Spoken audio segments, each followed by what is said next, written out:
आपको अपनी पसंद की हर कहानी मिलेगी, हर रोज एक नए अंदाज में एक नए सफ़र के साथ, जिसमें रोमांच के साथ साथ भरपूर मनोरंजन भी होगा। तो चलिए हमारे साथ कहानियों के ऐसे सफ़र में, जहां शब्द बोलते हैं और हम उन्हें आवाज़ देते हैं। नतीजा, शौर्य और उसका नया शिष्य वरद उस छोटे आयाम में तीसरे चरण की परीक्षा के लिए सम्मिलित हुए थे। इसी दौरान शौर्य ने अपने बेरहम अंदाज में उस पूरे छोटे आयाम को जीवरहित कर दिया और अपने और वरद के नाम पर अनगिनत अंक जमा कर लिए। ये अंक उन दोनों को पवित्र गुरुकुल में प्रवेश दिलाने के लिए बहुत अधिक थे। पर क्या करे, ये शौर्य की स्टाइल है, जो भी करना है बड़ा करो। इसी दौरान शौर्य और वरद की मुलाकात वेदांत से हुई और वरद ने वेदांत से अपना प्रतिशोध ले लिया। पर मरते मरते वेदांत ने उसके जन्म का राज गंगाधर के सामने खोल दिया, और जिसे सुनकर इस वक्त गंगाधर युयुत्सु के खून का प्यासा हो चुका था। पर क्या करे, गंगाधर सम्राट होते हुए भी अपनी सेना पर उसका नियंत्रण नहीं था, क्योंकि युयुत्सु एक सेनापति था तो जाहिर है कि उसके सैनिक उसकी ही बगल लेंगे। अपनी सेना को ऐसे दल बदलते देखकर गंगाधर काफी क्रोधित हो चुका था। उसने अपने सैनिकों के मन को बदलने की कोशिश की, मगर तब तक युयुत्सु ने महागुरु रौद्र के आने की खबर अपने सैनिकों को दे दी। कौन था ये महागुरु रौद्र? इसका जवाब है काली शक्तियों का स्वामी। एक सैन्य अभियान के दौरान युयुत्सु की मुलाकात इस महागुरु से हुई थी। महागुरु रौद्र ने युयुत्सु को उस वक्त अपना नामात्र शिष्य स्वीकार किया था। महागुरु रौद्र की शक्तियां दैवीय स्तर से भी ऊपर यानी परम स्तर की थी। उसकी शक्तियों और ताकत के सामने युयुत्सु तो उत्तरी क्षेत्र के कई साम्राज्य अपने घुटने टेक चुके थे। ऐसी अभिव्यक्ति वाले रौद्र का नामात्र शिष्य बनना भी बहुत बड़ी बात होती थी। युयुत्सु ने इस बार वेदांत को उनकी छत्रछाया में शिक्षा दिलाने के लिए उन्हें आमंत्रित किया था। पर क्या करे, उसकी सारी योजना वेदांत के मरने से धरी की धरी रह गई। ऊपर से आज कई सालों से दबा हुआ राज भी बाहर आ गया। फिर भी युयुत्सु अच्छे से जानता था कि महागुरु रौद्र उसे जरूर मदद करेंगे। आखिर ये उनकी प्रतिष्ठा का सवाल था। इसी वजह से सारे सैनिक तुरंत अपने निर्णय पर अडिग रहे और उन्होंने युयुत्सु का साथ नहीं छोड़ा। इधर गंगाधर की आंखें भी बड़ी हो गई थी, क्योंकि गंगाधर इस नाम को अच्छे से पहचानता था। महागुरु रौद्र एकमेव साधक था जिसने अंधेरे की शक्तियों को स्वीकार किया था, और फिर भी बाकी धार्मिक कुल उसका कुछ भी बिगाड़ नहीं सकते थे। अब ऐसे व्यक्ति के सामने उसका ये छोटा भूम साम्राज्य कहाँ टिक सकता था। अंत में गंगाधर ने अपने क्रोध को नियंत्रित किया और गहरी सांस लेते हुए बोला, युयुत्सु, तुमने जो मेरे परिवार के साथ किया उसका अंजाम तो तुम्हें भुगतना ही पड़ेगा। पर फिलहाल मुझे मेरे बेटे वरद के वापस आने का इंतजार है। जैसे ही वो बाहर आएगा मैं तुम्हें उसके बाद असली मौत का नाच नचाऊंगा। ऐसा कहकर गंगाधर ने लात मारकर युयुत्सु को दूर उड़ा दिया। युयुत्सु जख्मी हो चुका था, पर फिर भी उसके चेहरे पर कोई दर्द नहीं बल्कि एक हल्के पागलपन की झलक और तिरछी मुस्कान थी। मूर्ख गंगाधर, तुझे क्या लगता है तेरा बेटा बाहर आते ही तेरे गले लगकर रोएगा और तुझे अपनाएगा? सपने देखना छोड़ दे, वो लड़का तुझे कभी नहीं स्वीकारेगा। ऊपर से महागुरु रौद्र के आने के बाद क्या वो उसे जीवित छोड़ेंगे? ऐसा तो नहीं होगा। तब मैं तुम दोनों बाप बेटों को महागुरु रौद्र के हाथों मरवाऊंगा और तुम्हारा भूम साम्राज्य अपने कब्जे में ले लूंगा। और रही बात तुम्हारी सम्राज्ञी दृष्टि की, तो मैं उसके साथ मिलकर असली वारिस को जन्म दूंगा। ऐसा कहकर युयुत्सु किसी पागल की तरह हंसने लगा। गंगाधर को ये बातें कोसी तीर की तरह चुभ रही थी।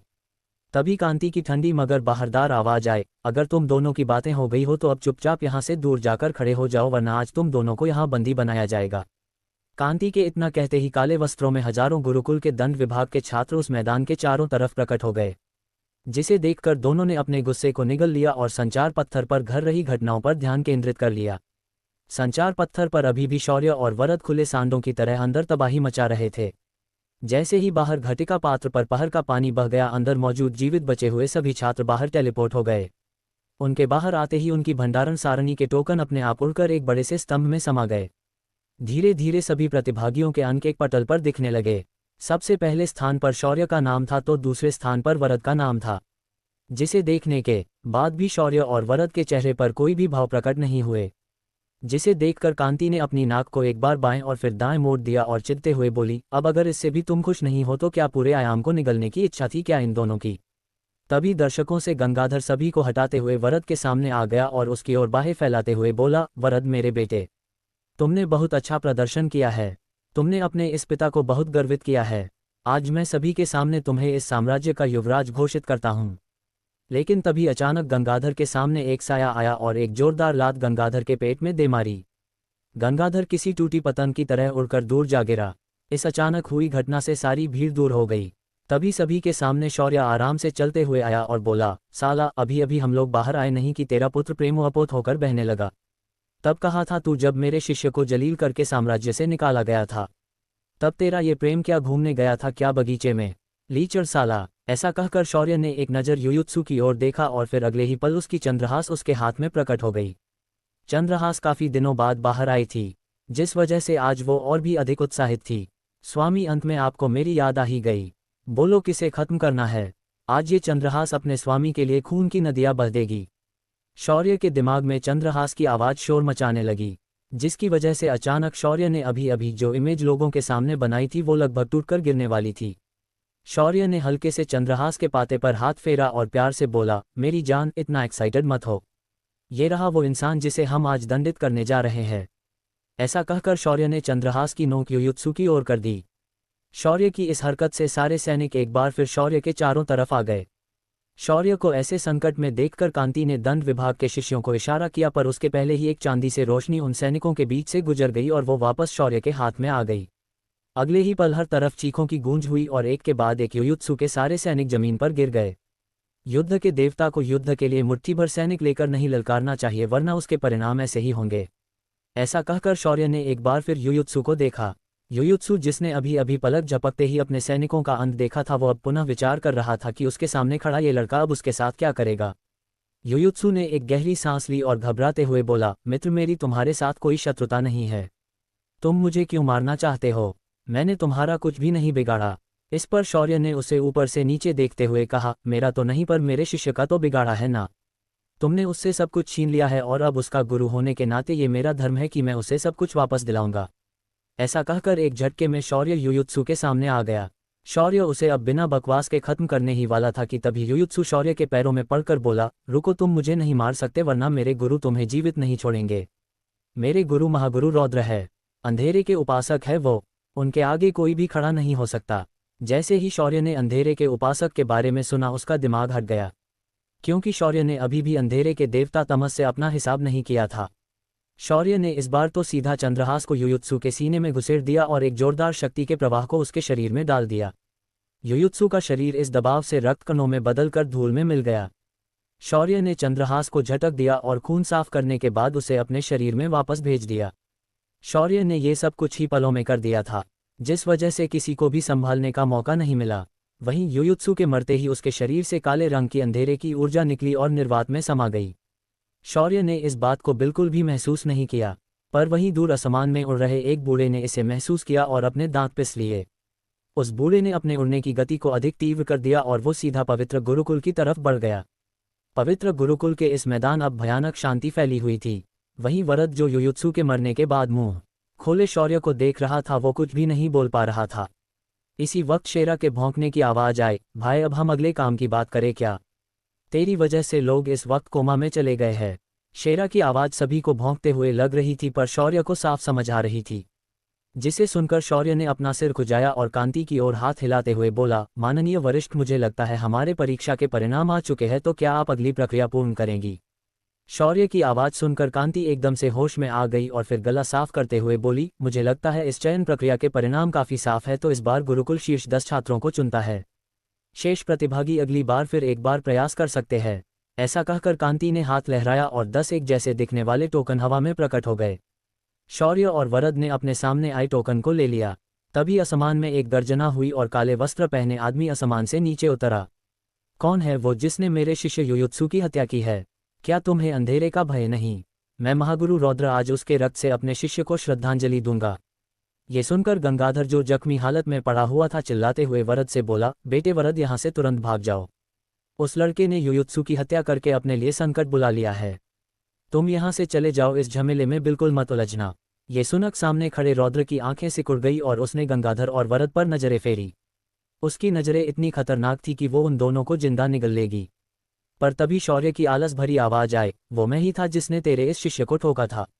बोल, क्या उखड़ेगा तू मेरा अंधेरे के दास? उद्धरण चिन्ह। जब रौद्र ने शौर्य को देखा तो उसका गुस्सा 7वें आसमान पर पहुंच गया। तभी शौर्य ने अपने हाथ को लहराया और उसके पीछे एक शेर जैसी आकृति प्रकट हो गई। तारा ने बाहर आते ही चिढ़ते हुए कहा, क्या बॉस, ये क्या तरीका है? अपन अभी अभी नहाने के बारे में सोच रही थी, अगली बार अपन को पूछे बगैर मत बुलाया करो। तारा की विशाल आकृति को देखकर रौद्र की भौहें और पुतलियां और भी छोटी हो गई और बोल पड़ा, ये असंभव है। ये जीव तो विलुप्त हो चुका है, ये असंभव है। पर उसकी ओर किसी का ध्यान नहीं था। सभी की नज़रें तारा पर ही टिकी हुई थी। यहाँ उपस्थित लोगों ने कभी भी ऐसे जीव को नहीं देखा था। यहाँ तक कांति ने भी कभी नहीं देखा था। सभी की हैरानी भरी नज़रों के बीच शौर्य ने अपना हाथ लहराया और तारा के माथे पर एक चपत लगा दी। तारा एकदम से सहम गई और बोली, बॉस अगली बार अपन ऐसा नहीं बोलेगी। बोलो अपन के लिए क्या काम है। ये सुनकर शौर्य ने रौद्र की ओर इशारा किया और बोला, ये बुढ़ा मेरा रक्त निकालकर अपने शिष्य को श्रद्धांजलि देना चाहता है। मैं चाहता हूं कि तुम इसका रक्त निकालो और उसी को वापस पिलाओ। जरा मैं भी देखूं कि अपना रक्त पीने के बाद इसे कैसा महसूस होगा। ये सुनकर तारा ने अपनी जुबान को होंठों पर फेरी और अचानक से गायब हो गई। उसकी इस हरकत से आयाम में कंपन पैदा हुआ और अगले ही पल महागुरु रौद्र के सामने तारा खड़ी थी। इस वक्त हर कोई उसके शरीर को पूरी तरह से देख सकता था। एक बैंगनी सफ़ेद बालों से घिरा जीव जिसके शूल आम जीवों से काफ़ी बड़े और खतरनाक लग रहे थे। ऊपर से उसकी आभा इतनी खतरनाक थी कि परम स्तर का महागुरु रौद्र भी अपने आप को कंपाने से रोक नहीं पा रहा था। तारा ने अपना चेहरा रौद्र के सामने लाया और बोली, और बुढ़े तो तू है जो मेरे बॉस का खून निकालना चाहता है। चल मैं तेरे को एक मौका देती, यहाँ से हिलकर दिखा। ये सुनकर रौद्र को काफ़ी गुस्सा आया, मगर वो अच्छे से समझ चुका था कि उसके सामने खड़ा ये जानवर कोई सामान्य जीव नहीं है, क्योंकि उसने इस जानवर के बारे में सिर्फ प्राचीन किताबों में पढ़ा था। पर आज वो इसके सामने खड़ा था। रौद्र ने अपने सूखे गले को गिला किया और बोला, देखिए मैं तो यहाँ से ऐसे ही गुजर रहा था। मेरी कोई भी मंशा नहीं तुम्हारे उस लड़के से उलझने की। कृपया इस नाचीज को क्षमा करे। पर तभी शौर्य ने गहरी आवाज में कहा, भले तुम्हारा मुझसे कोई संबंध नहीं है और तुमने माफ़ी भी मांगी है, पर वो क्या है ना कि तुम्हारे देवता तमस से मेरा बहुत गहरा रिश्ता है। या तुम कह सकते हो कि ये रिश्ता प्रतिशोध का है, इसीलिए तमस के अनुयायी होने के नाते तुम्हें तो मरना ही होगा। ऐसा कहने के बाद शौर्य ने अपने हाथ का इशारा किया और अगले ही पल तारा ने अपने पंजे के नाखून से रौद्र के सीने पर छेद कर दिया। रौद्र का रक्त किसी फव्वारे की तरह बाहर निकलने लगा। तारा ने उसे अपनी आत्मिक शक्तियों की मदद से वापस रौद्र के मुंह में प्रवाहित कर दिया। रौद्र की आंखें दर्द और पीड़ा से भर गई। तभी शेरा उछलकर तारा की बगल में आया और रौद्र को देखते हुए बोला, क्या अंधेरे का साधक बनेगा रे तू? तू तो अपनी छोटी के एक नाखून के सामने ही पंक्चर हो गया। थू है तेरी काली शक्तियों पर। कोई बात नहीं, अब तू शांति से अपनी मौत को गले लगा। एक भयानक दर्द और पीड़ा के बीच रौद्र अपनी जगह पर खड़े खड़े ही मर गया। शौर्य की ऐसी निर्दयता पर कांति को अचानक अपनी रीढ़ की हड्डी में ठंडक महसूस हुई। उसने इस वक्त ऐसे छात्र को गुरुकुल के लिए चुना था जो पलक झपकते ही किसी की भी हत्या कर देता है। ऊपर से उसके पास एक ऐसा वाहन है जिसने परम स्तर के साधक को भी खड़े खड़े मार दिया है। हे ईश्वर, हमारा पवित्र गुरुकुल किसी बड़े संकट को तो नहीं ना स्वीकार रहा है।